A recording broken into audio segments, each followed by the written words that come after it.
Good morning all of you. હું ભાવિક Rao યુસીડીસી વર્ચ્યુઅલના platform ઉપર આપ સૌનું હાર્દિક સ્વાગત કરું છું. પ્રીવિયસ લેક્ચરની અંતર્ગત આપણે સમજવાનો પ્રયત્ન કર્યો કે એનપીએ શું છે. સૌથી પહેલાં એ સમજ્યા, એનપીએની અલગ અલગ અવધારણા સમજ્યા.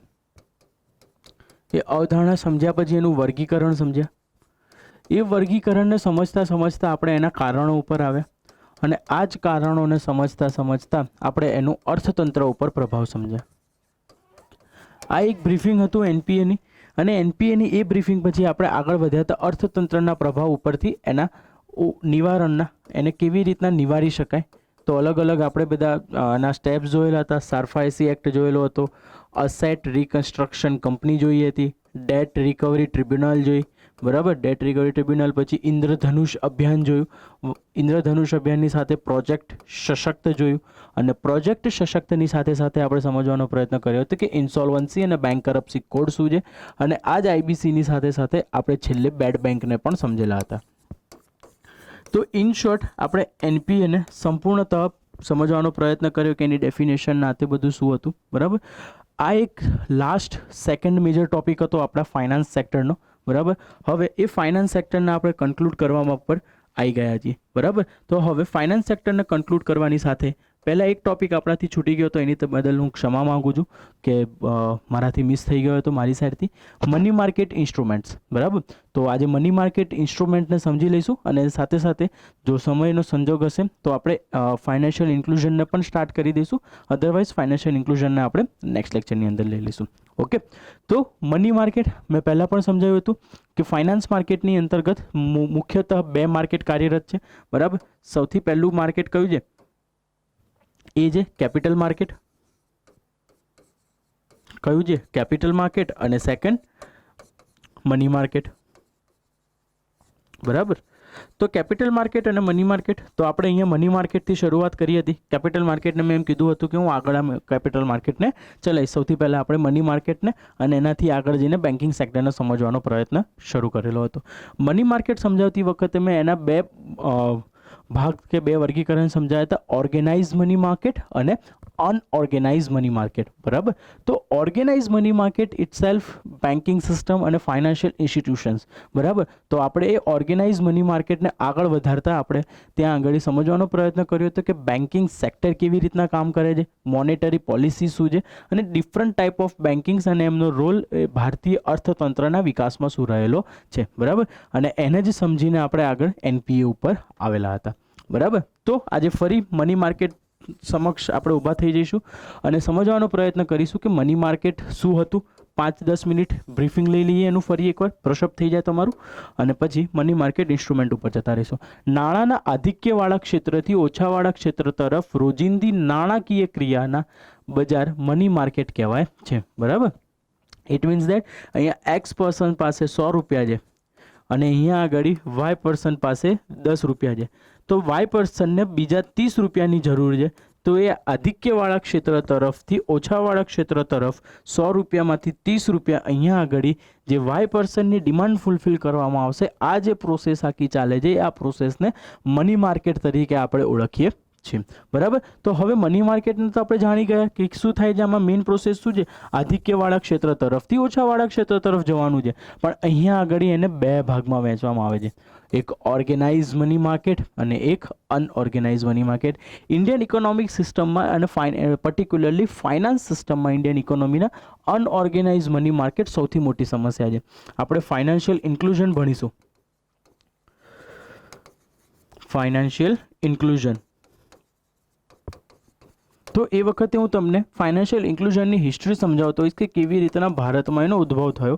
તો એ વખતે આપણે સમજીશું કે અહીંયા આગળ ફાઇનાન્શિયલ ઇન્ક્લુઝન પાછળ લાવવાનું એક મુખ્ય કારણ એ પણ હતું કે ભારતમાં અનઓર્ગેનાઇઝ મની માર્કેટનું હોલ્ડિંગ ઓર્ગેનાઇઝ મની માર્કેટ જેટલું થવા લાગ્યું હતું કે જ્યાં આગળ લોકલ લેન્ડર્સ એ શું કરતા હતા? શોષણના તે બધી પ્રક્રિયાઓ કરતા હતા અને જે ઇકોનોમિકલ ડેવલપમેન્ટમાં એક બાધારૂપે હતા, બરાબર. તો અહીંયા આગળ અનઓર્ગેનાઇઝ મની માર્કેટને મેં વખતે પણ સમજાવ્યું હતું કે હજી પણ અનઓર્ગેનાઇઝ મની માર્કેટ એ આપણી મોનેટરી પોલિસીની એક લિમિટેશન છે કે જ્યાં આગળ નાના ખેડૂતોને આ તે બધા લોકો શું કરે છે કે ત્યાં નજીકથી એમને લોન મળી જાય છે, આ બધી લોન મળી જાય કારણ કે આપણી પાસે બેન્કિંગ સિસ્ટમનું એટલું એક્સપાન્શન નથી.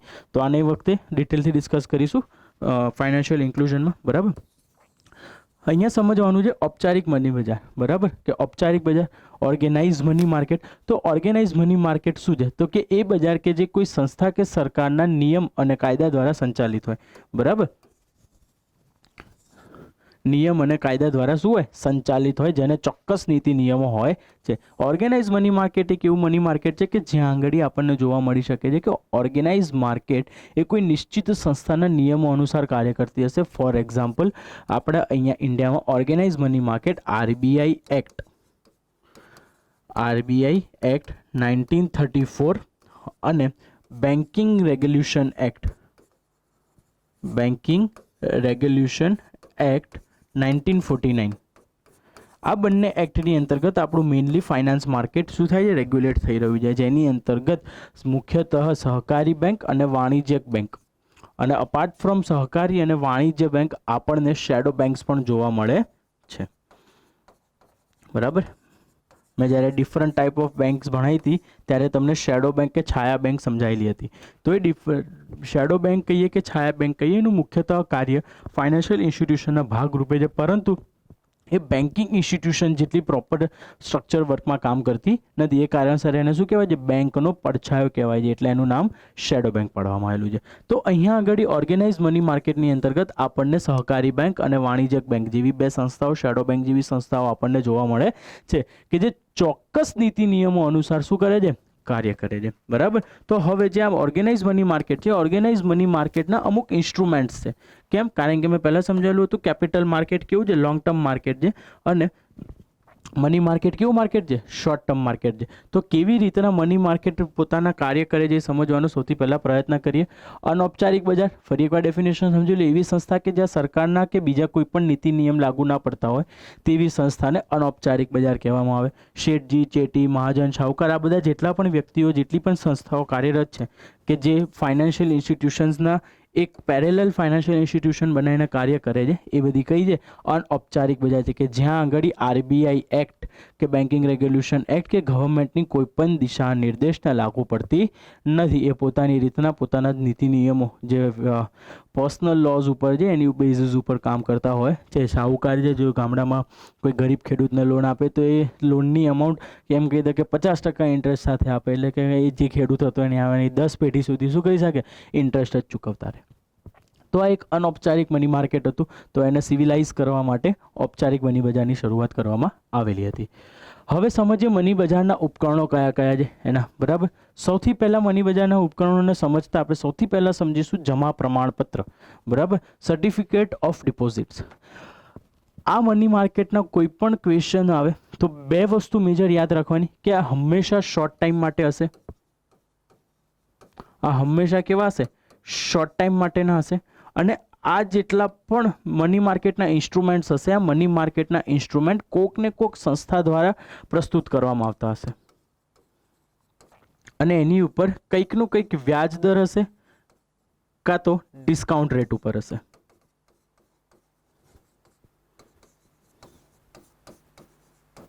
બરાબર. આ ચાર વસ્તુના બેઝિસ ઉપર આ વસ્તુને યાદ રાખવાનો પ્રયત્ન કરવાનો. એક છે કે કોઈ કમિટીએ શરૂઆત કરી હતી કે કોઈ સ્પેસિફિક યરમાં શરૂ થયેલી હોય અને એની પાસે આપણી ઇન્ફોર્મેશન હોય તો એ વસ્તુને પણ આપણે યાદ રાખવાનો પ્રયત્ન કરીશું. પણ આ કોઈ પણ મની માર્કેટના ઇન્સ્ટ્રુમેન્ટને મેજરલી 4 ડિપાર્ટમેન્ટમાં આપણે વહેંચીશું. એક તો સૌથી પહેલું એનું ટાઈમ ડ્યુરેશનને સમજવાનો પ્રયત્ન કરીશું કે કેટલા ટાઈમ ડ્યુરેશન માટે એ વસ્તુ છે. સેકન્ડ, કોઈ ઇન્સ્ટિટ્યુશન એને રિલીઝ કરે છે કે બેન્કિંગ ઇન્સ્ટિટ્યુશન પોતે એને રિલીઝ કરે છે. થર્ડ, એનું વ્યાજ દર શું છે, કે વ્યાજ દર એટલે કે ઇન્ટરેસ્ટ રેટ ઉપર આપવામાં આવે છે કે ડિસ્કાઉન્ટ રેટ ઉપર આપવામાં આવે કે કૂપન રેટ ઉપર આપવામાં આવે, બરાબર. તો એ વસ્તુને પણ ત્યાં આગળ આપણે સમજવાની રહેશે. તો majorly money market instrument 4 department યાદ રાખજો, બરાબર. અને એક્ઝામ પર્સપેક્ટિવ, પ્રિલિમ પર્સપેક્ટિવથી આમાં આપણને આ 4 ઇન્સ્ટ્રુમેન્ટ જ કામ લાગી શકે છે, બરાબર. સૌથી પહેલું જમા પ્રમાણપત્ર. ભારતમાં આ ઉપકરણની શરૂઆત 1989માં થઈ હતી. મેં જ્યારે તમને મની માર્કેટ અને કેપિટલ માર્કેટની બ્રીફિંગ આપી રહ્યો હતો ત્યારે સમજાવ્યું હતું કે ભારત હંમેશા પૂંજી બજાર એટલે કે કેપિટલ માર્કેટ કોઈ પણ દેશ, કોઈ નવનવી દેશ હોય કે જે વિકાસશીલ દેશમાં છે કે અલ્પ વિકસિતથી વિકાસશીલ દેશમાં જઈ રહ્યો છે, એ સમયે એનું કેપિટલ માર્કેટ એટલે કે એનું શેર માર્કેટ બહુ મહત્ત્વનો ભાગ ભજવે છે. પણ જેમ જેમ સિચ્યુએશન ચેન્જ થતી જાય, જેમ જેમ એનું કેપિટલ માર્કેટ સ્ટ્રોંગ થતું જાય, ઇન્ડસ્ટ્રીઝ, મેન્યુફેક્ચરિંગ વધતું જાય, એવી જ રીતના ફાઇનાન્સ એટલે કે મની માર્કેટની પણ જરૂર પડતા લાગે છે. ભારતમાં આપણે જોઈ શકીએ છીએ કે કેવી આઝાદી ઉપરાંત આપણી પાસે મેન્યુફેક્ચરિંગ સેક્ટર એટલું સ્ટ્રોંગ નહોતું. તો એ મેન્યુફેક્ચરિંગ સેક્ટરને સ્ટ્રોંગ કરવા માટે કેપિટલ માર્કેટે પોતાનો રોલ ભજવ્યો.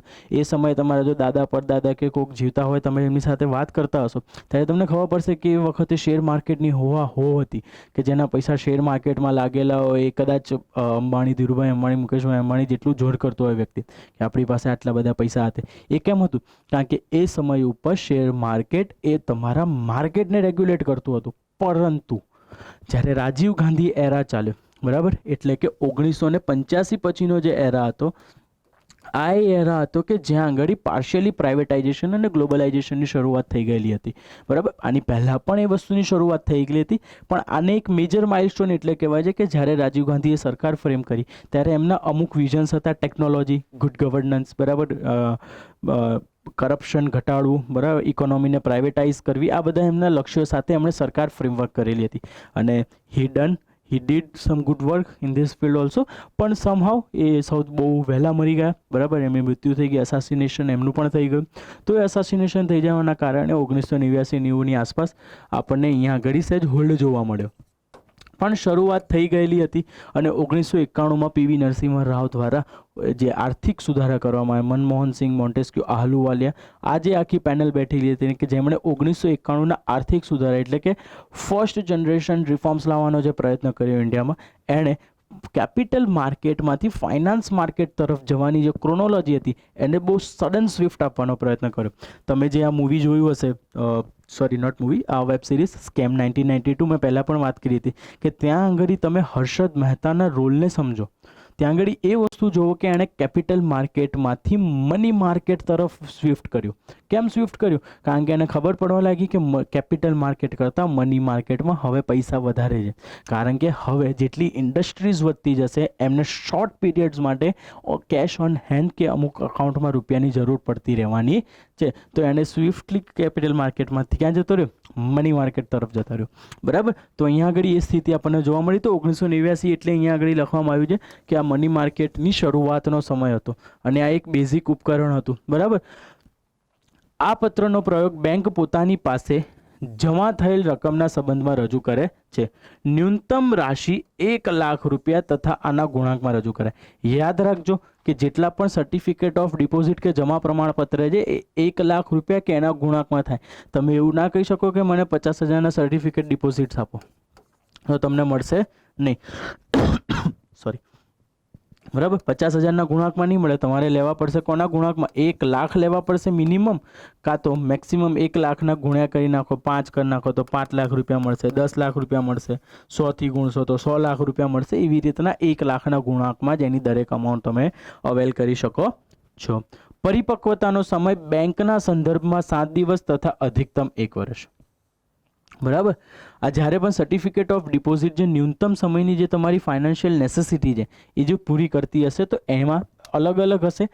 મિનિમમ 7 દિવસ છે એટલે કે 7 દિવસથી ઓછાના જમા પ્રમાણપત્ર રજૂ થશે નહીં. એટલે કે 7 દિવસના જમા પ્રમાણપત્ર રજૂ કરી શકાશે અને એ 7 દિવસના જમા પ્રમાણપત્ર 7 દિવસથી 1 વર્ષ સુધીનો સમયગાળો છે. એટલે આને અંદર 7 દિવસ અને 365 દિવસની વચ્ચે કોઈ પણ દિવસે એ પ્રમાણપત્ર પરિપક્વ થઈ શકે છે. ફોર એક્ઝામ્પલ સમજી લઈએ એક્ઝામ્પલ સાથે તો વસ્તુ ક્લિયર થઈ જાય. ફોર એક્ઝામ્પલ પર્સન એક્સ છે. પર્સન એક્સને જરૂર હતી 2 લાખ રૂપિયાની અને એણે સર્ટિફિકેટ ઓફ ડિપોઝિટ ઉપાડી અને સર્ટિફિકેટ ઓફ ડિપોઝિટ હતી 25 દિવસની. તો હવે જ્યારે આ પર્સન, બરાબર, જ્યારે આ પર્સન 2 લાખ રૂપિયા અવેલ કરશે ત્યારે એને 25 દિવસની અંતર્ગત ચૂકવણી કરવાની રહેશે. એનો મતલબ શું થયો? 7 દિવસથી વધારે છે અને 365 દિવસ કરતાં શું છે?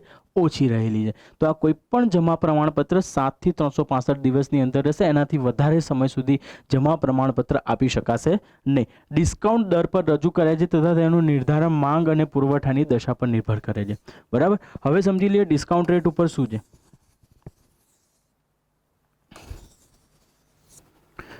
ફોર એક્ઝામ્પલ 2 લાખ હતા પર્સન એક્સના. હવે એને 10% ડિસ્કાઉન્ટ ઉપર શું થયું? વસ્તુ આપવામાં આવશે. તો અહીંયા આગળ એને અમાઉન્ટ જે મળશે એ ટોટલ 2 લાખ રૂપિયા નહીં મળે, પણ એ 10% અમાઉન્ટ ઘટીને મળશે, બરાબર. તો અહીંયા આગળ 10% અમાઉન્ટ ઘટીને મળશે એટલે એને 1,80,000 રૂપિયા મળશે. તો આ 1,80,000 રૂપિયા શું થયું, એની ટોટલ એકચ્યુઅલ વેલ્યુ થઈ કે એને જે મળી. હવે જ્યારે એને 25 દિવસ પછી પાછા આપવામાં આવશે ત્યારે બજારની ડિમાન્ડ અને સપ્લાયના બેઝિસ ઉપર એને રિટર્ન કરવાનું રહેશે. એટલે કે આ 10% ડિસ્કાઉન્ટ રેટ એને શું થયું, વ્યાજની અવેજમાં આપવામાં આવેલું છે, બરાબર. નેક્સ્ટ, વાણિજ્યક પેપર, કમર્શિયલ પેપર. તો કમર્શિયલ પેપર શું છે, ભારતમાં આની શરૂઆત 1990ના સમયમાં થઈ હતી. તમે જોઈ શકો છો જેટલા બી મની માર્કેટ ઇન્સ્ટ્રુમેન્ટ છે 1985 કે 1990થી લઈને 2000ની અત્યાર સુધીના સમયમાં ગમે ત્યારે એનું ઇવોલ્યુશન થયું છે. એ પહેલાં તમને commercial papers, certificate of deposits અને આ તે બધાનું ચલણ બી નહીં જોવા મળે કે ના એની કોઈ શરૂઆત થયેલી હતી, બરાબર. ભારતમાં આની શરૂઆત 1990ના સમયમાં થઈ. અલ્પ સમય અવધિનું ઉપકરણ જે 7 દિવસથી 90 દિવસ સુધીનું હોય, બરાબર. યાદ રાખજો કે 7 દિવસથી 90 દિવસ સુધી આનો સમયગાળો રહેલો છે. જેવી રીતના જમા પ્રમાણપત્રમાં કેટલો દિવસ હતો, 7 દિવસથી 365 હતું, એવી જ રીતના અહીંયા આગળ વાણિજ્યક પેપરમાં 7 દિવસથી 90 દિવસનો છે. ફોર એક્ઝામ્પલ, પર્સન એક્સ છે, બરાબર. તો પર્સન એક્સ જ્યારે પણ રૂપિયા લેવા જશે 2 લાખ રૂપિયા, તો એને મિનિમમ 7 દિવસ માટે લેવા પડશે, કાં તો 90 દિવસથી પહેલાં કોઈ પણ દિવસ સુધી એને સમયગાળા સુધી લેવા પડશે, બરાબર. 2 લાખ રૂપિયા, એનું એ જ એક્ઝામ્પલ 28 દિવસ લઈ લો. તો હા શું થયું, 7 દિવસથી વધારે અને 90 દિવસથી ઓછા વચ્ચેના સમયગાળા દરમિયાન એણે વાણિજ્યક પેપર, કમર્શિયલ પેપરનો ઉપયોગ કરી શકે છે. આનું કોઈ સ્પેસિફિક સ્ટ્રક્ચર હોતું નથી, બરાબર. ડિસ્કાઉન્ટ દરના આધારે મૂલ્ય નક્કી થાય છે. અહીંયા આગળ બેંક કે કોઈ પણ સંસ્થા જ્યારે કમર્શિયલ પેપર રજૂ કરતી હોય, બરાબર. અહીંયા આગળ જોઈ લો, વાણિજ્યક પેપર સૌથી પહેલાં કોણ રજૂ કરે છે, તો વાણિજ્યક પેપર સામાન્ય રીતે કોર્પોરેટ્સ છે, પ્રાઇમરી ડીલર્સ છે અને અન્ય નાણાકીય સંસ્થાઓ જે રજૂ કરી શકે છે. અહીંયા આગળ બેન્કિંગ ઇન્સ્ટિટ્યુશનનો એઝ સચ એટલો બધો રોલ નથી. મેજરલી આ લોકો જ કરતા હોય છે. નાણાકીય સંસ્થાઓ, ફાઇનાન્શિયલ ઇન્સ્ટિટ્યુશન બહુ ઓછા વાણિજ્યક પત્રો શું કરતી હોય છે, રિલીઝ કરતી હોય છે. તો અહીંયા આગળ એ સમજો કે ડિસ્કાઉન્ટ દરના આધારે એનું શું થશે, મૂલ્ય નક્કી થાય છે, બરાબર. હવે ડિસ્કાઉન્ટ દરના આધાર ઉપર કેવી રીતના થયું કે એને માર્કેટ, આમાં કેવું હોય કે અહીંયા આગળ જ્યારે એને રિટર્ન કરતો હોય ત્યારે સર્ટેન અમાઉન્ટની એને શું કરવાની હોય, ઇન્ટરેસ્ટ ચૂકવવાનું હોય છે. પણ અહીંયા આગળ જ્યારે ઇન્ટરેસ્ટના બદલે ડિસ્કાઉન્ટ રેટ ઉપર કે કૂપન દર ઉપર આપવામાં આવે ત્યારે અમુક ડિસ્કાઉન્ટ આપી દેવામાં આવે અને એ સમય પછી જ્યારે પરિપક્વ થવાનો સમય આવે ત્યારે એની માર્કેટ વેલ્યુ જે હશે એ માર્કેટ વેલ્યુ અને ડિસ્કાઉન્ટ વેલ્યુ વચ્ચેની જે અમાઉન્ટ થઈ એ આ વાણિજ્યક પ્રપત્ર કે વાણિજ્યક પેપરની શું થઈ, ઇન્કમ થઈ ગઈ. 100 રૂપિયામાં લીધેલા હતા, 100 રૂપિયાના પેપર હતા, 80 રૂપિયામાં મળ્યા અને જ્યારે માર્કેટમાં અવેલ કરવાનું કે પાછા લેવાની વારી આવી કોની, સંસ્થાને, ત્યારે એની માર્કેટ પ્રાઇસ અરાઉન્ડ 90 રૂપીસ ચાલતી હતી. તો આ જે 80 રૂપિયામાં આપ્યા હતા અને 90 રૂપિયામાં પાછા લીધા, તો આ 10 રૂપિયા જે થયું એ 10 રૂપિયા શું થઈ ગયું, અહીંયા આગળ આની ઇન્કમ થઈ ગઈ. અહીંયા આગળ ડિસ્કાઉન્ટ રેટ ઉપર આપવામાં આવે, ના કે ઇન્ટરેસ્ટ રેટ ઉપર. ઘણી જગ્યાએ એ પણ જોવા મળે કે જે વસ્તુ જે વ્યક્તિએ આ પેપર્સ લીધેલા છે પૈસાની બાહેંધરીના સ્વરૂપે, ત્યારે એ વ્યક્તિને ઇન્ટરેસ્ટ ચૂકવવું પડે. પણ આ વાણિજ્યક પેપર ઇન્ટરેસ્ટ રેટ ઉપર કામ નથી કરતી. કોના પર કામ કરે છે, ડિસ્કાઉન્ટ રેટ ઉપર કામ કરે છે, બરાબર. નેક્સ્ટ, 5 લાખ તથા તેના ગુણાંકમાં રજૂ કરાય છે. હવે અહીંયા આગળ યાદ રાખતા રહેવી જ પડશે. આ થોડુંક સ્ટેટિસ્ટિકલ એટલે કે ફેક્ચ્યુઅલ કોન્સેપ્ટ છે, બરાબર, કે જ્યાં આગળ તમારે ફેક્ટ્સ પણ એટલા જ યાદ રાખવા પડશે જેટલો કોન્સેપ્ટ યાદ રાખવો પડશે. તો અહીંયા આગળ ફેક્ટ્સમાં યાદ રાખજો કે અહીંયા આગળ 5 લાખ તથા તેના ગુણાંકમાં રજૂ કરવામાં આવે. અહીંયા શું હતું, જમા પ્રમાણપત્ર કેટલા માટે હતું, થેન્ક યુ, આઈ 1 લાખ રૂપિયા, બરાબર. 1 લાખ રૂપિયા અને તેના ગુણાંકમાં આવતું હતું. જ્યારે આ કેની પર આવે, 5 લાખ તથા તેના ગુણાંકમાં આવે છે, બરાબર. બંને વચ્ચેનો ડિફરન્સ યાદ રાખજો. MCQમાં પૂછી શકે, 3 સ્ટેટમેન્ટ આપી દે કે આની અલ્પ સમય અવધિ કેટલી છે, 7 દિવસથી 90 દિવસ, સ્ટેટમેન્ટ સાચું. સેકન્ડ સ્ટેટમેન્ટ એમ પૂછી દે કે ડિસ્કાઉન્ટ દરના આધારે મૂલ્ય નક્કી થાય છે, તો કે ફરી સાચું, પણ અહીંયા આગળ એમ લખી દે 1 લાખ તથા તેના ગુણાંકમાં આપવામાં આવે છે, તો આ સ્ટેટમેન્ટ શું થઈ જશે? ખોટું થઈ જશે. તો અહીંયા સાચું સ્ટેટમેન્ટ શું છે? 5 લાખ તથા તેના ગુણાંકમાં આપવામાં આવે છે. આ પેપરની ખરીદી અને વેચાણ દ્વિતીયક બજારમાં એટલે કે પૂંજી બજારમાં કરાય છે. આપણે જ્યારે કેપિટલ માર્કેટ ભણતા હોઈશું ત્યારે આપણે સમજીશું પ્રાઇમરી માર્કેટ અને સેકન્ડરી માર્કેટ. તો પ્રાઇમરી માર્કેટ કોને કહેવાય ને સેકન્ડરી માર્કેટ એ વખતે તમને ખબર પડશે કે સેકન્ડરી માર્કેટ એટલે કે ત્યાં આગળ પર્સન ટુ પર્સન વસ્તુનું સેલિંગ અને પરચેસિંગ થતું હોય છે. બરાબર. તો વાણિજ્યક પેપર. ત્રીજું છે ટ્રેઝરી બિલ. બરાબર. અલ્પકાલિક પ્રતિભૂતિ જે સિક્યોરિટીઝ છે. આરબીઆઈ દ્વારા આની રજૂઆત ભારત સરકાર માટે કરાય છે. બરાબર. જ્યારે હું તમને પબ્લિક ડેટ ભણાવતો હોઈશ, બરાબર, જાહેર દેવું ભણાવતા હોઈશું, ફિસ્કલ પોલિસીમાં ભણતા હોઈશું, ત્યારે આ વસ્તુ ફરીને આપણી સામે આવશે કે ટ્રેઝરી બિલનો ઉપયોગ શું છે. એકચ્યુઅલી ટ્રેઝરી બિલ ગવર્મેન્ટ પોતાની ઇન્કમ જનરેટ કરવા માટે કરે છે અને વન ટાઈપ ઓફ સિટીઝન્સ આને એક ઇન્વેસ્ટમેન્ટ તરીકે જોવે છે કે અહીંયા આગળ પૈસા ટોટલી સેફ છે, કે બેન્કિંગ ઇન્સ્ટિટ્યુશન છે કે શેર માર્કેટ જે ગમે ત્યારે કોલેપ્સ થઈ શકે છે, ગમે ત્યારે ઉઠી બી શકે છે, ત્યાં આગળ રિસ્ક રહે છે. It is up to the market. બરાબર. ત્યાં આગળ સ્પેસિફિક રિસ્ક નથી કે આ રિસ્ક છે, it is up to the market. બજારની સ્થિતિ પ્રમાણે ત્યાં આગળ ખતરો બન્યો રહેતો હોય છે.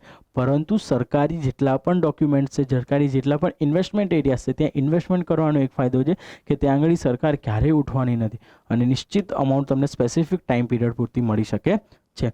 તો આ કેવી છે? એક શોર્ટ ટાઈમ ડ્યુરેશનની સિક્યોરિટીઝ છે. પ્રતિભૂતિનો અર્થ શું થયો? સિક્યોરિટીઝ.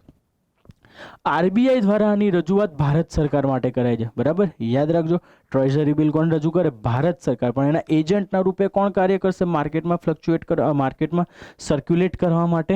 તો કે આરબીઆઈ રજૂ કરશે. તો હવે પરિપક્વતાનો સમય અલગ અલગ છે.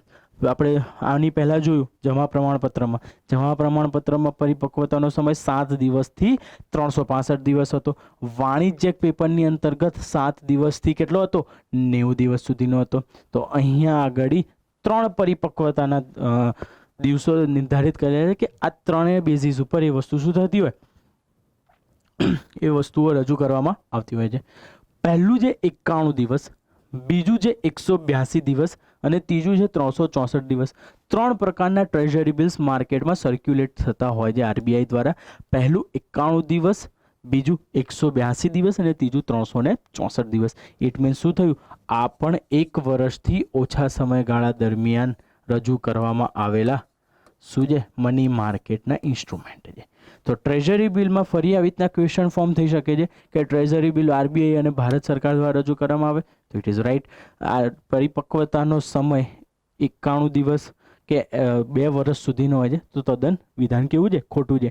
કોઈ પણ મની માર્કેટનું ઇન્સ્ટ્રુમેન્ટ છે એ મેજરલી 1 વર્ષની અંતર્ગત જ પતી જતું હોય કે 1 વર્ષ સુધીમાં એને ફરી તમારે પાછા આપી દેવાના હોય કે ફરી તમારી જે અમાઉન્ટ આવતી હોય અમાઉન્ટ તમને અવેલ કરવા મળી જતી હોય છે. બરાબર. તો પરિપક્વતાનો સમય અહીંયા આગળ શું છે? 91 દિવસ, 182 દિવસ અને 364 દિવસ. બરાબર. આ એક ઝીરો કૂપન બોન્ડ છે. બરાબર. ઝીરો કૂપન બોન્ડ કને કહીશું? તો કે જેને ડિસ્કાઉન્ટ રેટ પર રજૂ કરાય, બરાબર, અને બાજાર મૂલ્ય પર પરત કરાય. બરાબર. મેં હમણાં તમને રિસેન્ટલી સમજાવ્યું કે કોને ડિસ્કાઉન્ટ કહીશું આપણે, કે ફોર એક્ઝામ્પલ 100 રૂપિયાના ટ્રેઝરી બિલ્સ છે. બરાબર. ટી બિલ છે. તો હવે આ 100 રૂપિયાના ટ્રેઝરી બિલ્સ જ્યારે આપણે માર્કેટમાં સર્ક્યુલેટ કરીશું ત્યારે આનો ભાવ હશે ઝીરો કૂપન બોન્ડ કહેવાશે પહેલાં તો. હવે આ ઝીરો કૂપન બોન્ડનો ભાવ થઈ જશે 90 રૂપિયા. હવે માર્કેટની સિચ્યુએશન બદલાઈ અને માર્કેટની સિચ્યુએશન ચેન્જ થતાં હવે થઈ ગયા આના બાજાર મૂલ્ય 182 દિવસ પછી, 182 દિવસ પછી આનું બાજાર મૂલ્ય થઈ ગયું. કેટલું થઈ ગયું તમારું બાજાર મૂલ્ય? બાજાર મૂલ્ય થઈ ગયું 110 રૂપિયા. તો અહીંયા આગળ જે 20 રૂપિયાની, બરાબર, જે 20 રૂપિયાની તફાવત જોવા મળે છે, આ 20 રૂપિયાની તફાવત એ આ ટ્રેઝરી બિલ ઉપર સરકારની કે જેની શું છે? આવક ગણવામાં આવે છે. અહીંયા આગળ એ જે પર્સન છે એ પર્સન ઉપર ઇન્ટરેસ્ટ રેટ લગાવવામાં નથી આવતું અને આ ઇન્ટરેસ્ટ રેટ ન લગાવવાના કારણે એમની ઉપર શું કરવામાં આવે? ડિસ્કાઉન્ટ રેટ ઉપર આપવામાં આવે કે જ્યાં આગળ ડિસ્કાઉન્ટ રેટ ઉપર વસ્તુ સબમિટ થયા પછી માર્કેટ પ્રાઇસ ઉપર એ વસ્તુને પરત કરી લેવામાં આવે છે. બરાબર. Got it?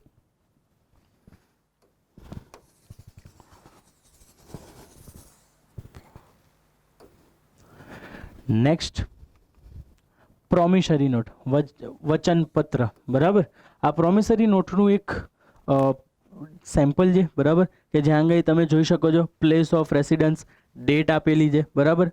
I dash agree and promise to pay is name or order to sum of amount euros, અહીંયા યુરોઝ છે તો એના બદલે શું આવશે, Indian currencies for rupee for value received with the interest at the annual rate of 10% payable on the date after 3rd June 2020, 3rd June 2022, બરાબર. એક specific structure બનાવી દેવામાં આવ્યું છે કે જ્યાં આગળ વાત કરવામાં આવી કે વ્યક્તિનું નામ,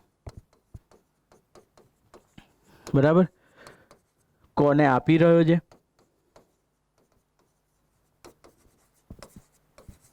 કોને આપી રહ્યો છે, પછી કઈ તારીખે આપી રહ્યો છે, કઈ તારીખે પરત આપશે, કઈ તારીખે, સૌથી પહેલાં તો કઈ તારીખે લઈ રહ્યો છે, પછી કઈ તારીખે પરત આપી રહ્યો છે, અને અમાઉન્ટ.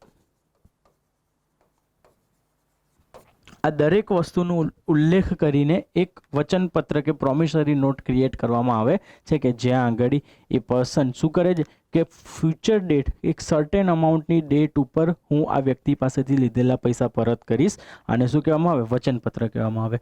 તો ચૂકવણી માટેનું વચન છે જે ચૂકવણીકર્તા દ્વારા ઋણદાતાને અપાય છે, બરાબર, કે જે પૈસા લેવા આવ્યો છે એને કોણ આપશે, ચૂકવણીકર્તા, એટલે કે જે પૈસા આપવાનો છે એ લેણદાર શું આપશે, દેવાદારને એક પ્રોમિસરી નોટ આપશે કે આ તારીખે તારે મને પૈસા પાછા, આ બધી સાઇન વાઇન બધી ફોર્માલિટીઝ કરી દેવામાં આવશે. આ પત્રનું કોઈ નિશ્ચિત સ્વરૂપ નથી. આ એક ડેમો જે મેં પહેલાં જ કીધું, બરાબર, આવું ના હોય, ઊભું બી હોઈ શકે, મોટું લેખાણ પણ હોઈ શકે કે હું આની અગેન્સ્ટ આ વસ્તુ લઈશ, આ તે બધી વસ્તુ બ્લા કોઈ બી ફોર્માલિટી કરી શકે છે. આનું કોઈ સ્પેસિફિક ક્રાઇટેરિયા નથી કે આવી જ હોવી જોઈએ. જ્યારે કે વાણિજ્યિક પેપર અને જમા પ્રમાણપત્રનું પોતાનું એક સ્પેસિફિક ફોર્મ છે, એક સ્પેસિફિક ફ્રેમવર્ક છે કે જેની અંદર જ એ જમા પ્રમાણપત્ર અને વાણિજ્યિક પેપરને ટ્રેઝરી બિલ રજૂ કરી શકાય. વચનપત્ર કે પ્રોમિસરી નોટ્સમાં એવું કોઈ સ્પેસિફિક સ્ટ્રક્ચર રહેલું નથી. આ પત્ર અનરેકોર્ડેડ હોય છે, બરાબર. સુરક્ષિત વચનપત્ર પણ આમાં લિખિત હોય છે, બરાબર, એટલે ગેરંટેડ હોય છે, અનરેકોર્ડેડ હોય છે પણ ગેરંટેડ હોય છે કે આ સમય ઉપર અમે આ વ્યક્તિને વસ્તુ આપી દઈશું, બરાબર. તો પ્રોમિસરી નોટ, બરાબર, એનું એક ફોર્મ યાદ રાખી લો. પ્રોમિસરી નોટ કેવી વન ટાઈપ ઓફ કઈ વસ્તુઓનો પ્રોમિસરી નોટમાં ઉલ્લેખ કરેલો હોય છે. નેગોશિયેબલ ઇન્સ્ટ્રુમેન્ટ, બરાબર. નેગોશિયેબલ ઇન્સ્ટ્રુમેન્ટ શું છે, તો આ એક લિખિત દસ્તાવેજ છે. આ દસ્તાવેજનો ઉપયોગ ભવિષ્યની કોઈ તારીખ માટે કરાય છે. રોકડ ચૂકવણીથી બચવાનો એક ઉપાય છે. One type of negotiable instrument શું છે, ચેક એનું એક એક્ઝામ્પલ છે કે જે નેગોશિયેબલ ઇન્સ્ટ્રુમેન્ટ એક્ટની અંતર્ગત રજૂ કરવામાં આવે છે. તો નેગોશિયેબલ ઇન્સ્ટ્રુમેન્ટ નામથી જ થાય છે કે નેગોશિએશન કરે છે કે ભવિષ્યની એક નિર્ધારિત તારીખ ઉપર ચૂકવણી માટે કરે છે. ફોર એક્ઝામ્પલ, જે પણ વ્યક્તિ કોઈ જોબ કરતું હશે, આ તે કરતું હશે, તો ત્યારે કોઈ ચેક કે આ તે બધી વસ્તુઓનું લેણ દેણ થતું હોય ત્યારે એક ભવિષ્યની નિશ્ચિત તારીખ માટે એક ડોક્યુમેન્ટ કે ઇન્સ્ટ્રુમેન્ટ તૈયાર કરવામાં આવે કે એ તારીખ ઉપર આ વસ્તુની શું થશે, ચૂકવણી કરવામાં આવશે. તો આને શું કહેવામાં આવે છે, નેગોશિયેબલ ઇન્સ્ટ્રુમેન્ટ. ફરી એક કેવું છે, લિખિત દસ્તાવેજ છે, રિટર્ન દસ્તાવેજ છે, બરાબર, ભવિષ્યની કોઈ તારીખ માટે કરાય છે. યાદ રાખજો, આનું એક સ્પેશિયલ કેરેક્ટરિસ્ટિક છે કે આ ભવિષ્યની કોઈ ડેટ માટે આને શું કરવામાં આવે છે, રજૂ કરવામાં આવે છે. અને રોકડ ચૂકવણીથી બચવાનો એક ઉપાય છે કે અહીંયા કેશ ટ્રાન્ઝેક્શન્સના બધું શું થઈ જાય, ઘટાડવાનું, અને એક ચેકના થ્રુ કે એક કાગળના થ્રુ જે દરેક વહીવટ છે એ વસ્તુ કરી શકાય છે. નેક્સ્ટ છે ડિમાન્ડ ડ્રાફ્ટ, બરાબર. ઘણા બધા વ્યક્તિઓ, ઘણા બધા સ્ટુડન્ટ્સે આ ડિમાન્ડ ડ્રાફ્ટનો યુટિલાઇઝ કરેલો હશે પોતાના એજ્યુકેશન કે પોતાની જોબ દરમિયાન કે ક્યારેય પણ કોઈ પોતાના પર્સનલ ઇસ્યુઝ માટે પણ આ ડિમાન્ડ ડ્રાફ્ટનો ઉપયોગ કરે છે. એક ડ્રાફ્ટ છે કે અહીંયા ડિમાન્ડ ડ્રાફ્ટ કરેલું છે કે અહીંયા આગળ ફાઇનાન્શિયલ ઓફિસર, બરાબર, અહીંયા આગળ અમાઉન્ટ લખેલી છે, અહીંયા આગળ કેટલા રૂપિયા છે આ તે બધું કરેલું છે. અહીંયા ઓથોરાઇઝ પર્સનની સાહેબ પ્રાપ્તિકર્તાની સાઇન હોય, બરાબર, અને એક વન ટાઈપ ઓફ શું કહેવાય, ચેક જેવું જ આનું સ્ટ્રક્ચર હોય છે કે અહીંયા આગળ ડિમાન્ડ ડ્રાફ્ટનો અર્થ શું થયો, ડિમાન્ડ ડ્રાફ્ટ એટલે કે જ્યારે પણ માંગ ઊભી થાય ત્યારે એ વસ્તુને શું કહી શકે, ઉપાડ કરી શકે. આ વસ્તુને ડિમાન્ડ ડ્રાફ્ટ કહેવાય. પૈસા વિનિમય કરવાનું પૂર્વ ચૂકવણી સાધન છે, બરાબર. આ કોઈ એક વ્યક્તિ કે સંસ્થાના નામથી રજૂ થાય સ્પેસિફિક, બરાબર. ઘણી બધી કોલેજીસમાં કે આ તે બધી જગ્યા ઉપર આપણને જોવા મળે કે અહીંયા આગળ ડ્રાફ્ટ ડીડીથી શું કરવાની ફીસ પે કરવાની હોય છે. આ તે ઘણી બધી ક્લબ્સ ને આ તે બધામાં પણ આ પ્રોસિજર રહેલી છે કે જ્યાં આગળ સ્પેસિફિક ટાઈમ પીરિયડ પહેલાં શું કરવાનું હોય છે, એ વસ્તુનું પેમેન્ટ કરવાનું હોય છે. નિશ્ચિત ક્ષેત્ર સિવાય પણ આનો પ્રયોગ કરાય છે, બરાબર. બેંક પૈસા અને કમિશન પ્રાપ્ત કર્યા પછી જ ડિમાન્ડ ડ્રાફ્ટ રજૂ કરે છે અને બાઉન્સ થવાનો ભય એસ સચ એટલો બધો રહેતો નથી ચેક જેટલો, બરાબર. તો અહીંયા આગળ ડિમાન્ડ ડ્રાફ્ટ શું છે, પૂર્વ ચૂકવણીનું સાધન છે કે ભાઈ પૈસા પહેલાં જ આપી દે પછી બધી વાત કરવાની, બરાબર. પહેલાં જ પૈસા આપી દેવાના, સ્પેસિફિક ડેટ અને બધું હોય, જ્યારે તમે ચૂકવણી કરતા હો ત્યારે જ બેંક પૈસા અને કમિશન, બરાબર, એનું શું કરી નાખતું હોય છે, ચૂકવણી કરતી હોય. પછી જ શું કરે, ડિમાન્ડ ડ્રાફ્ટ રજૂ કરવાની પરમિશન આપે છે. જ્યાં સુધી તમે એમની પ્રોસિજર પૂર્ણ ન કરો ત્યાં સુધી બેંક ડિમાન્ડ ડ્રાફ્ટ રજૂ કરવા દેશે નહીં, બરાબર. તો ડિમાન્ડ ડ્રાફ્ટ એક બીજું ઇન્સ્ટ્રુમેન્ટ જે મની માર્કેટનું કે જ્યાં બીજા જેટલા પણ આપણે ઉપકરણો જોયા એ બધા ભવિષ્યલક્ષી ક્યાંક ને ક્યાંક હતા, પણ ડિમાન્ડ ડ્રાફ્ટ જ એકમાત્ર એવું ઉપકરણ છે કે જે પૂર્વ ચૂકવણીનું સાધન રહેલું છે, બરાબર. આ વસ્તુ યાદ રાખજો ડિમાન્ડ ડ્રાફ્ટમાં, બરાબર. આ બહુ જેનેરિક ટોપિક છે કે અહીંયા આગળ તમે કોઈ વ્યક્તિ બિઝનેસ કરતું હશે, કોઈ વ્યક્તિ ક્યાંક અકાઉન્ટન્ટ તરીકે જોબ કરતું હશે, કોઈ ફાઇનાન્સ માર્કેટમાં જોબ કરતું હશે, તો એ વ્યક્તિ પર્સનલી એ વસ્તુને શું ડેલી બેસિસ પર ફીલ કરતો હશે, કારણ કે બિઝનેસીસને પોતાની ડેલી નેસેસિટી પૂરી કરવા માટે લોન તો લઈ શકે નહીં. તો આ મની માર્કેટના ઇન્સ્ટ્રુમેન્ટ્સ એના બિઝનેસને શું કરે છે, સર્ક્યુલેટ કરવામાં મદદ કરતા રહેતા હોય છે, બરાબર. કોલ મની બજાર આ એક દિવસીય ઋણને પરત કરવાની શરત પર અપાયેલ ઋણને કોલ મની બજાર કહેવામાં આવે છે, બરાબર. Specifically call money market 1 night 2 days around ફરતું રહેતું હોય છે કે આજે ફોન કર્યો, બરાબર, લગાવ્યો નંબર 1 2 3 4 5 6 7 નંબર લગાવ્યો, ફોન કર્યો કે હલો, હા શું થયું, તો કે ભાઈ મારે પૈસાની જરૂર છે. કેટલા પૈસા જોઈએ, તો કે 10 કરોડ રૂપિયા જોઈએ છે. તો 10 કરોડ ક્યારે, તો કે કાલે પરત કરી દઈશ. તો આ એક દિવસીય ઋણને પરત કરવાની શરત પર અપાયેલ ઋણ હોય છે, બરાબર. આ વ્યવહાર બેંકથી પરસ્પર હોય છે, જેથી કોલ રેટનું નિર્ધારણ બેંક જ કરે છે, બરાબર. યાદ રાખજો, કોલ મની માર્કેટમાં જે 10 કરોડ રૂપિયા એક બેંકે બીજી બેંકને આપ્યા, એ બેંક રેટ કે ઇન્ટરેસ્ટ રેટનું નિર્ધારણ આરબીઆઈ દ્વારા નહીં કરવામાં આવે. આપણે આગળ જેટલા બી repo rate, reverse repo rate, આ બધા રેટ્સ જોયા, એ બધાનું નિર્ધારણ કોણ કરતું હતું, આરબીઆઈ કરતી હતી. પણ અહીંયા આગળ કોલ મની માર્કેટમાં બધી વસ્તુનું નિર્ધારણ બેંકની વચ્ચે કોરસ્પોન્ડન્સથી થશે, બેંક વચ્ચે ડિસ્કસ કરવાથી એ વસ્તુનું નિર્ધારણ કરવામાં આવશે, બરાબર. આ વ્યવસ્થાનું બીજું નામ inter bank call money rate પણ છે, બરાબર. કોલ મની એક દિવસ માટે હોય ને કોલ મની કહેવાય, બરાબર. 2 થી 14 દિવસ માટે હોય ને કઈ કહેવામાં આવે, નોટિસ મની, અને 14 થી વધારે દિવસ માટે હોય ને ટર્મ મની, બરાબર. તો કોલ મની માર્કેટમાં પણ 3 પ્રકારના વર્ગીકરણ આપણને જોવા મળે છે. સૌપ્રથમ જોવા મળે કોલ મની કે કેવું હોય છે, કોલ મની એક દિવસ માટે હોય, સ્પેસિફિક આજે લીધા કાલ સવારે એને પાછા કરી દે, એટલે 1 નાઇટ માટે હોય. સેકન્ડ નોટિસ મની હોય કે 2 થી 14 દિવસ સુધીનો સમયગાળો હોય એની અંતર્ગત, કારણ કે એક દિવસનો સમયગાળો તો કોને કહીશું, કોલ મની કહીશું. તો 2 દિવસથી 14 દિવસ સુધી જ્યારે કોઈ બેંક પરસ્પર સંબંધ કરે, પરસ્પર વ્યવહાર કરે છે પૈસાનો, તો એને કઈ કહીશું, નોટિસ મની કહીશું. અને 14 દિવસથી વધારે હશે એને આપણે કઈ કહીશું, ટર્મ મની કહીશું, બરાબર. યાદ રાખી લેજો આના 3 સ્પેસિફિક ક્રાઇટેરિયા. આ હતા મની માર્કેટના ઇન્સ્ટ્રુમેન્ટ્સ હતા કે જે મેજરલી મની માર્કેટના ઇન્સ્ટ્રુમેન્ટ્સ ડે ટુ ડે એટલે કે ટૂંકા ગાળાના જે વ્યવહારો છે, નાણાકીય વ્યવહારો, એને પૂરા કરવામાં કોઈ પણ નાણાકીય સંસ્થા કે કોઈ પણ મેન્યુફેક્ચરિંગ પ્રોસેસ હોય કે બિઝનેસ હોય, આ બધાને મદદ કરતી હોય છે. કારણ કે શોર્ટ ટર્મ માટે લોન લેવી હિતાવહ નથી. શોર્ટ ટર્મ માટે લોન લેવાથી એ મની ફ્લક્ચ્યુએટ એટલે કે માર્કેટ ફ્લક્ચ્યુએશન બહુ વધારે કરી શકે છે, બરાબર. અને એ શોર્ટ ટર્મ માટેની મની એટલે કે શોર્ટ ટર્મ માટે આપેલી લોન એ બેંક ક્રેડિટ ક્રિએશન ઉપર પણ નકારાત્મક અસર પાડી શકે છે. એ માટે આ બધા મની માર્કેટ ઇન્સ્ટ્રુમેન્ટ ક્રિએટ કરવામાં આવ્યા કે જે 1 વર્ષની અંતર્ગત જ એ બધાનો વહીવટ પતી જાય, બરાબર. એટલે આ હંમેશા યાદ રાખવાનું કે મની માર્કેટ કેવું છે, શોર્ટ ટર્મ ડ્યુરેશનની નેસેસિટી પૂરી કરવાનું હતું. ફરી યાદ કરી લો, આપણે 4 પેરામીટરની વાત કરેલી હતી. કયા 4 હતા? પહેલું એનું ટાઈમ ડ્યુરેશન, બરાબર. કોઈ કમિટીએ રજૂ કર્યું તો ના, બરાબર. કોઈ કમિટી હતી જ નહીં તો એને ચોકડી મારો. ટાઈમ ડ્યુરેશન, બરાબર. અમાઉન્ટ, એનું ફોર્મ, એનું ફ્રેમવર્ક અને કોના દ્વારા રજૂ કરવામાં આવે અને કોના દ્વારા નહીં. તો આ મેજરલી 4 ક્રાઇટેરિયા ઉપર અહીંયા આગળ આપણે વાત કરવાની છે કે આ 4 ક્રાઇટેરિયામાં જે વસ્તુને શું કરવામાં આવશે, વહેંચવામાં આવશે. બરાબર. તો અહીંયા આગળ એ વસ્તુ યાદ રાખી લેજો કે કઈ મની ઇન્સ્ટ્રુમેન્ટ કેટલા દિવસ માટે થાય છે.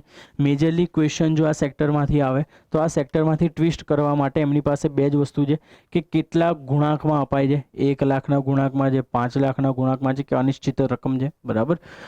સેકન્ડ છે કે કેટલા દિવસ માટે આપવામાં આવે છે.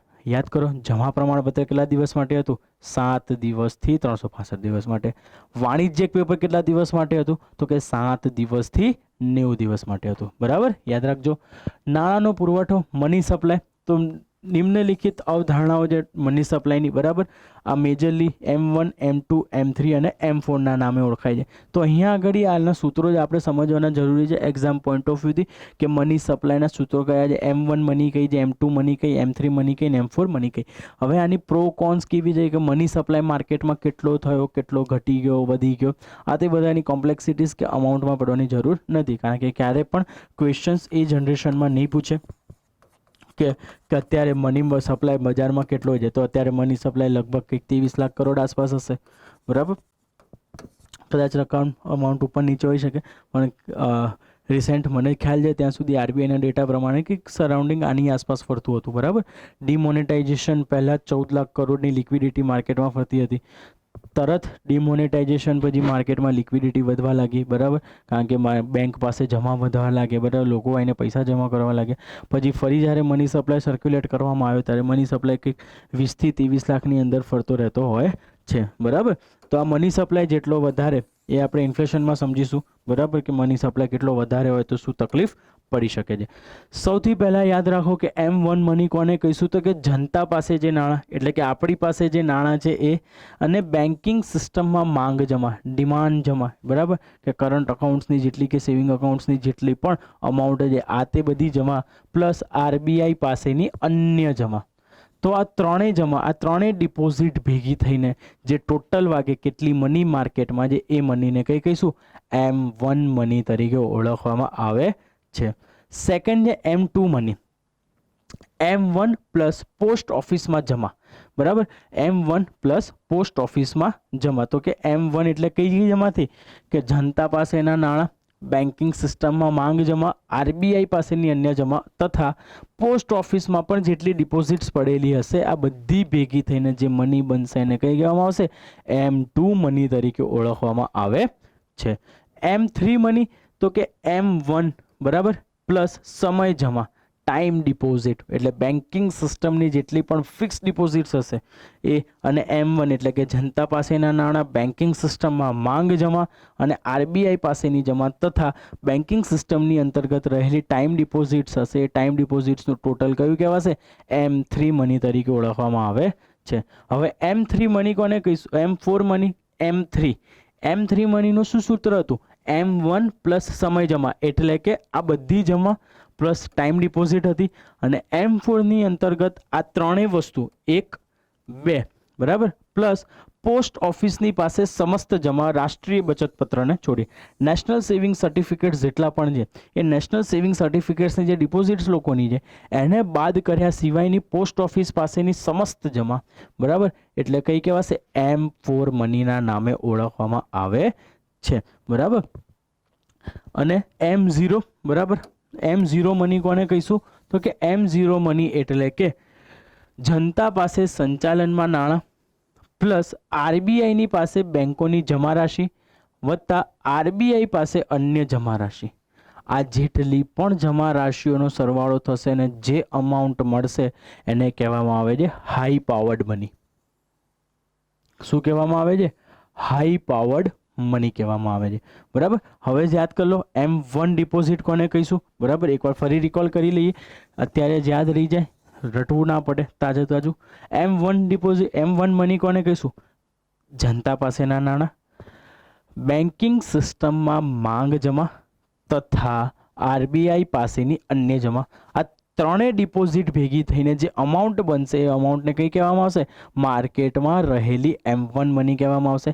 M2 મની કોને કહેવામાં આવશે? તો કે M1 એટલે કે જનતા પાસેના નાણાં, બેન્કિંગ સિસ્ટમમાં માંગ જમા, RBI પાસે અન્ય જમા વત્તા પોસ્ટ ઓફિસમાં રહેલી સમસ્ત જમા, આ બધી જમા ભેગી થઈને જે અમાઉન્ટ બનશે એ બધી કઈ કહેવામાં આવશે? M2 મની તરીકે ઓળખવામાં આવે છે. M3 મની કોને કહીશું? તો કે M1 પ્લસ સમય જમા, ટાઈમ ડિપોઝિટ એટલે કે જેટલી પણ FDs પડી હશે જે એક લાંબા સમય સુધી માર્કેટમાં રહેતી હોય, બરાબર, બેન્કિંગ સિસ્ટમમાં પડી રહેતી હોય, એનો સરવાળો કોની સાથે થશે? M1 સાથે. એટલે કે જનતા પાસેના નાણાં, બેન્કિંગ સિસ્ટમની ટાઈમ ડિપોઝિટ બી આવી ગઈ, ફિક્સ ટાઈમ ડિપોઝિટ અને ડિમાન્ડ ડિપોઝિટ બંને, અને RBI પાસેની અન્ય જમા પણ આવી ગઈ. M4 કોને કહીશું? તો કે M4 એટલે કે M3.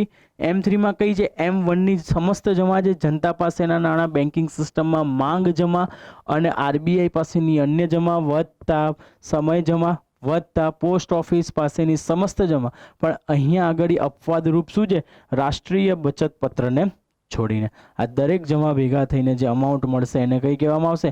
M4 મની કહેવામાં આવશે. અને લાસ્ટ જે હાઈ પાવર્ડ મની કોને કહીશું? તો કે જનતા પાસે સંચાલનમાં જે નાણાં છે કે જે સંચલિત થઈ રહ્યા છે બજારમાં, એ નાણાં પ્લસ RBI પાસે બેંકોની જમા રાશિ, બરાબર, એટલે કે CRR કે બીજી અન્ય જમા રાશિઓ બેંકોની જે RBIમાં પડેલી છે એ વત્તા RBI પાસે અન્ય જમા રાશિ, બરાબર. એટલે કે શું થયું? RBI પાસે બેંકોની પણ જે ડિપોઝિટ છે એ, અને ફર્ધર બીજી જેટલી પણ અમાઉન્ટ કે જે માર્કેટમાંથી ડિપોઝિટ થયેલી, જે ગવર્મેન્ટની અમાઉન્ટ ડિપોઝિટ થયેલી હશે, વોટ એવર કોઈ પણ અમાઉન્ટ ત્યાં ડિપોઝિટ થયેલી હશે એ મનીને કઈ કહેવામાં આવશે? કે હાઈ પાવર્ડ મની કહેવામાં આવશે, બરાબર. તો આ ચાર હતા, M0, M1, M2, M3 અને M4, બરાબર. તો અહીંયા આગળ આપણે મની માર્કેટને કન્ક્લુડ કરવાનો પ્રયત્ન કર્યો. આજે સમજવાનો પ્રયત્ન કર્યો કે વેરિયસ ઇન્સ્ટ્રુમેન્ટ્સ કયા કયા છે, બરાબર. આમાં કોઈ સ્પેસિફિક સમજાવવાની વસ્તુ નહોતી. અહીંયા આગળ એટલું યાદ રાખવાનું હતું કે એની અમાઉન્ટ કેટલી છે, કયા ગુણાંકમાં જે સ્પેસિફિક સ્ટ્રક્ચર છે કે નથી, પ્લસ એના દિવસનો સમયગાળો કેટલો છે, કોણ રજૂ કરે છે, કોણ નહીં. આ ચાર વસ્તુની ઇર્દ ગિર્દ જ આ મની માર્કેટ ઇન્સ્ટ્રુમેન્ટ્સમાંથી ક્વેશ્ચન આવી શકે છે. પછી નાણાંનો પુરવઠો, મની સપ્લાય બજારમાં સમજવાનો પ્રયત્ન કર્યો કે કેટલા નાણાં બજારમાં સંચાલિત થઈ રહ્યા છે એને મની સપ્લાય કહેવામાં આવે. તો અલગ અલગ સૂત્રોના આધાર ઉપર આપણે સમજ્યા કે M1 મની કોને કહેવાય, M2 મની કોને કહેવાય, M3, M4 અને M0, બરાબર. આના ફર્ધર ડિપાર્ટમેન્ટ છે L1 મની, L2 મની, L3 મની. એ કોર ઇકોનોમિક્સના પાર્ટ છે, બરાબર. એ આપણા કોમ્પિટિટિવ એક્ઝામથી એનો કોઈ સંબંધ નથી. તમને ઘણા બધા મટીરિયલ્સમાં એ જોવા પણ મળશે, પણ એ મટીરિયલ્સ બનાવવાના હોય એટલે એ માટે એ લોકો શું કરતા હોય? વસ્તુનો ઉલ્લેખ કરતા હોય. પણ સ્પેસિફિકલી આજ સુધી કોઈ કોમ્પિટિટિવ એક્ઝામ એક્સેપ્ટ ઇકોનોમિક સર્વિસીસની એક્ઝામ સિવાય, બરાબર, આ ચારમાંથી જ પ્રશ્નો આવેલા છે અને આ ચારમાંથી જ આવશે. કારણ કે આપણા પેપરના નામ શું રહેલા છે? જનરલ સ્ટડીઝ છે, બરાબર. શું નામ છે આપણા પેપરના? જનરલ સ્ટડીઝ છે, ના કે ઇકોનોમિક સર્વિસીસ, બરાબર. તો જનરલ સ્ટડીઝ છે, તો જનરલ સ્ટડીઝના આસ્પેક્ટ્સથી હંમેશા જે સબ્જેક્ટ્સના જનરલ પર્સપેક્ટિવ્સ છે, જે જનરલ કન્સેપ્ટ્સ અને થિયરીઝ છે, જનરલ એપ્લાઇડ ફોર્મ્સ છે, આ બધી જ ઉપર ક્વેશ્ચન્સ આવતા જતા ફરતા હોય છે. સ્પેસિફિક એ લોકો ડિટેલ્ડમાં જશે નહીં. તો એ જે તમે કોઈ મટીરિયલમાં વાંચો L1, L2 આ તે બધા, તો એ વાંચવા હોય તમારી સમજ માટે તો સમજી શકો છો. એના પણ સૂત્રો લગભગ આવા જ કંઈક છે કે જ્યાં આગળ સંચાલનમાં જે નાણાં છે આ બધા છે એ બધાનું સમ ટોટલ કરતા હોય છે અને એ છેલ્લે નાણાં પુરવઠાને રિલીઝ કરતા હોય છે. પણ આપણા એક અન્ડરસ્ટેન્ડિંગ માટે M0 high powered money, M1, M2, M3 અને M4 નેરો મની અને બ્રોડ મની, આ જ કન્સેપ્ટ્સને સમજવાનું છે. બાકી આપણા માટે નાણાં પુરવઠામાં આનાથી વિશેષ કોઈ કન્સેપ્ટ્સ એક્ઝામ પોઈન્ટ ઓફ વ્યૂથી જરૂરી નથી. તો અહીંયા આગળ આજનો લેક્ચર કન્ક્લુડ કરીએ છીએ, બરાબર. આશા રાખું છું કે તમારા બધાની તૈયારી પણ ખૂબ સરસ ચાલી રહી હશે. એક્ઝામ સિઝન્સ ચાલી રહી છે, બરાબર. STI, DYSO આ તે બધી એક્ઝામ્સ આવે છે. GPSCની પણ હવે મેન્સ આવશે, STIની પણ મેન્સ આવવાની છે, બરાબર. તો ફૂલ ફ્લેજ પ્રિપેરેશન કરો, કન્સેપ્ટ્સ થિયરીઝને ભેગી કરો, બરાબર. એપ્લાઇડને કન્વર્ટ કરો તો તમારા મેન્સના આન્સર રાઇટિંગ બહુ ઇઝીલી તમે લખી શકશો, બરાબર. Till then next lecture, all the best, take care.